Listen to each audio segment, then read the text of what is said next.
Allez, voici l'actu des villes desservies au départ de l'aéroport de Charleroi. Je vous dis, François-Joseph Navet, c'est un peintre néoclassique. Ce Carolo est à la Belgique, ce que David est à la France. Le néoclassicisme est un mouvement international du 19e siècle. Eh bien, je vous invite à vous rendre à Copenhague, où là, il y a le musée Bertel Thorvaldsen. Bertel Thorvaldsen, qui est né en 1770 et décédé en 1844 à Copenhague. C'est un sculpteur danois qui s'est illustré en Italie. Et durant sa période italienne, il a sculpté des cakes représentant différentes formes.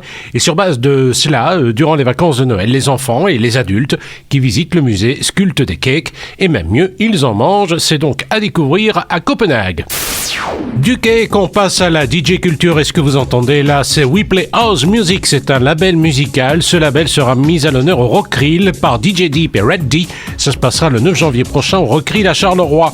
C'est l'occasion pour les novices comme moi de découvrir la DJ culture. Alors c'est quoi la DJ culture? Les explications d'un journaliste Carolo, spécialiste de la chose, Malik Korati. En fait, la culture DJ, elle est très simple. C'est un ensemble d'éléments qui tournent autour du DJ. Par exemple, la culture DJ, c'est la culture du mix sur vinyle, sur CD ou avec clé USB ou alors avec un PC. La culture DJ, c'est aussi la culture de l'underground, des DJ qui sont justement qui ont commencé à mixer dans des ghettos. On parle des DJ de Détroit, de Chicago, ceux qui font passer la musique très pointue, la musique industrielle, etc.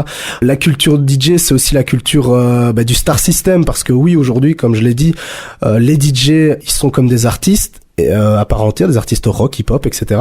Et ils peuvent vraiment devenir des stars. Donc il y a pas mal de gens qui vont à leurs concerts, notamment pour la musique, mais aussi parce que c'est David Guetta, parce que c'est Martin Solveig, parce que c'est Daft Punk aussi. Donc la culture DJ, c'est aussi un univers tout un univers construit par le DJ.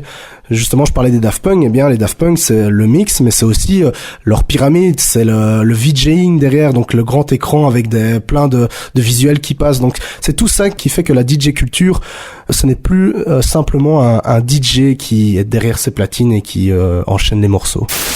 Allez, durant cette période de fête de fin d'année, on se remplit le ventre avec de bonnes choses et de la fine cuisine. Julien est un gourmet de notre région. Il nous parle notamment d'un produit belge, le Refus. C'est un produit de la région du centre. C'est du belge et c'est mieux que le champagne, paraît-il. Pour ceux qui trouvent que le champagne est un peu trop goûteux et reste un peu trop sur le palais, un effervescent comme le Refus est un produit vraiment tout à fait choisi. Et alors, il faut savoir qu'il s'est classé maintenant dans le top 10 mondial des effervescents. Qui peut prétendre me connaître, me comprendre? Devant quel juge comparaître sans se rendre? Ce que vous entendez là, c'est Axel Hirsou, chanteur de Courcelles. Eh bien, il sera en concert gratuit le samedi 2 janvier. C'est un concert intitulé Courcelles Got Talent. C'est proposé dans le cadre des féeries courcelloises. Avec lui, Ice Spliff, Glavidio Dignotti ou encore Tiffany.